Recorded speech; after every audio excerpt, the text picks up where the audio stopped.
Assalamualaikum warahmatullahi wabarakatuh. Alhamdulillahirabbil alamin. Allahumma shalli ala sayyidina Muhammad wa ala ali sayyidina Muhammad. Pemirsa Ayang Ibo TV di mana saja Anda berada, mudah-mudahan semuanya dalam keadaan sehat walafiat.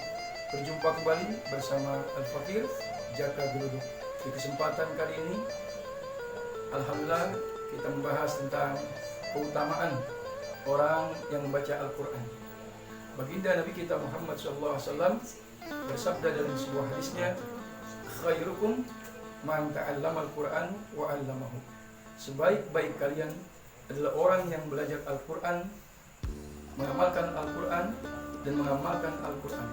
Namun sebelum itu, mari sama-sama kita awali bersolawat untuk baginda Nabi kita Muhammad sallallahu alaihi wasallam. Allahumma shalli wa sallim wa barik ala sayyidina Muhammad.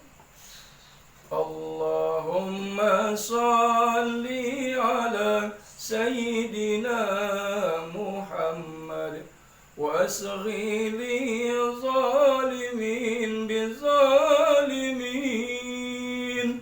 Allahumma shalli ala sayyidina Muhammad wasghi li zalimin bizalimin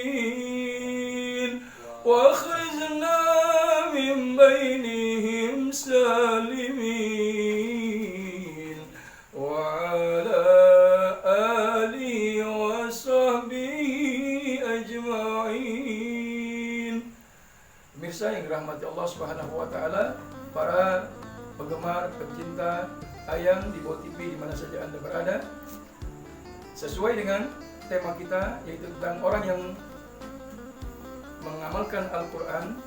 Salah satunya adalah orang yang dicintai oleh baginda Nabi kita Muhammad SAW. Ada satu kisah, saudara, di mana ada seorang yang selalu hidupnya dihabiskan untuk selalu baca Quran. Pagi, siang, sore, malam dia selalu baca Al-Quran. Di usia 60 tahun sebelum dia wafat, dia tulis Al-Quran besar-besar dengan tangannya. Agar apa? Agar dia dalam keadaan matanya tidak bisa melihat Quran yang kecil-kecil, namun bisa melihatnya.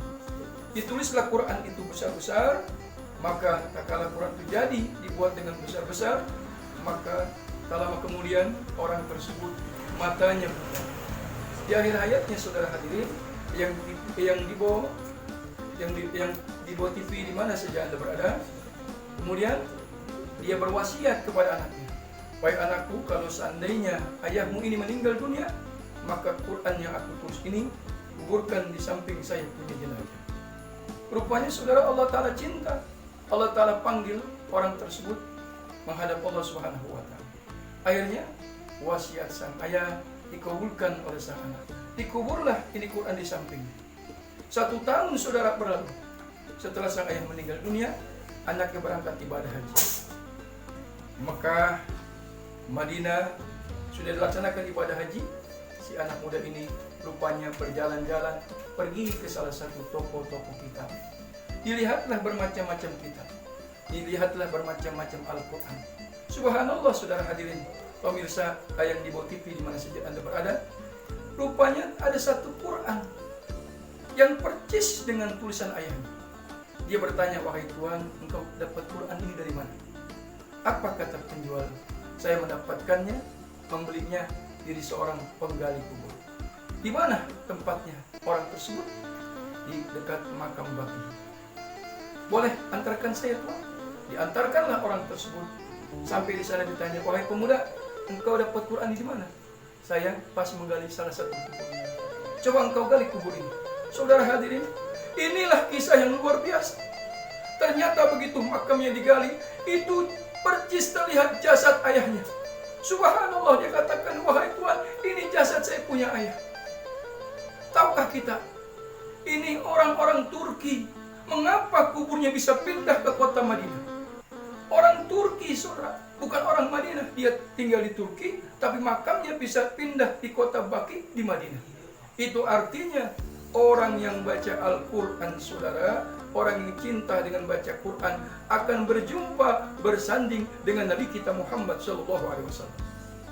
Kalau kita mengambil kisah ini, ya saudara kalian, Rasulullah pun begitu mengatakan, khairukum man ta'allama al-Quran wa 'allama.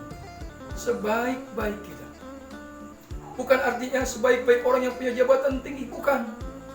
Bukan orang yang paling baik, orang yang banyak hartanya, bukan. Orang yang paling baik di alam dunia bukan yang jabatannya tinggi di pemerintahan. Namun orang yang paling baik adalah orang yang hidupnya selalu lisannya selalu membaca Al-Quran. Banyak Quran diawali dengan kalimat, dengan ayat Alif Lam Mim. Apa artinya Alif Lam Mim, saudara hadirin? Alifnya Allah, lamnya Jibril, mimnya Muhammad. Artinya Al-Quran diturunkan oleh Allah melalui malaikat Jibril kepada Nabi kita Muhammad SAW. Orang yang baca Quran, orang yang dekat dengan Allah akan disampaikan oleh malaikat Jibril untuk berjumpa dengan Nabi kita Muhammad SAW. Pemirsa yang di OTP di mana saja Anda berada, ini adalah satu amalan yang mudah, saudara. Quran di rumah kita numpuk. Kita lebih sibuk dengan handphone, kita lebih sibuk dengan WA, kita lebih sibuk dengan baca-baca yang lain ketimbang kita baca Al-Quran. Sementara sekarang banyak Quran hanya jadi mas kawin, saudara. Ditanya mas kawin antum apa? Seperangkat alat sholat dan Al-Quran. Setelah itu, enggak antum amalkan. Orang yang tidak mengamalkan Quran, saudara, hidupnya enggak akan berkah. Karena Quran adalah remnya umat Islam, remnya orang beriman. Kalau ada Quran, Rasulullah mengatakan al-baitul lazi yaqruhu fihil Quran yakil khair. Barang siapa yang rumahnya dibacakan Quran, maka penghuninya akan mendapatkan kemudahan-kemudahan dalam hidupnya. Tapi sebaliknya, kata baginda Rasul, orang yang rumahnya enggak pernah dibacakan Quran, maka penghuninya akan mendapatkan kesulitan dalam hidupnya. Salah satu penyebabnya, anak malas sholat, anak malas ngaji, orang tuanya mungkin diantaranya jarang rumahnya dibacakan Quran. 24 jam non-stop TV, apalagi lagi musimnya Ikatan Cinta. Orang lebih kenal dengan Andin ketimbang Jaka Geluduk. Orang lebih suka dengan yang namanya siapa itu, Aldi Barat ketimbang saya. Padahal saya luar biasa menyampaikan di mana tempat. Ayo kita gemar baca Quran. Maghrib kita baca Quran. Zaman dulu sudah beda. Kita kalau jalan, zaman dulu tiap masjid, tiap rumah kita dengar itu anak-anak ngaji. Bismillahirrahmanirrahim. Qul huwallahu ahad, Allahus samad, lam yalid wa lam yulad wa lam yakul lahu kufuwan ahad. Di sebelah sana dengar lagi baca khatam Quran. Dibaca Quran, khatamul Quran. Macam-macam dahulu kita dengar. Sekarang hampir jarang. Setiap rumah yang ada sinetron. Setiap ada di rumah dengar musik segala macam. Nah, mulai hari ini kita menyongsong masuk lagi sebentar lagi di bulan suci Ramadan. Ayo biasakan baca Al-Quran. Lisan kita agar apa? Agar kita kelak di yaumul qiyamah mendapat syafaat daripada Al-Quran. Mudah-mudahan uraian singkat ini dari Al-Fakir Jaka Geluduk lewat channel Ayang di bawah TV bisa menjadi pelajaran, manfaat, dan bisa kita amalkan. Mudah-mudahan kita bisa berjumpa lagi dalam kesempatan yang lain, dan semoga Allah Ta'ala panjangkan umur kita dalam ridhonya Allah Subhanahu wa Ta'ala. Billahi taufiq wal hidayah, waridha wal inayah. Assalamualaikum warahmatullahi wabarakatuh.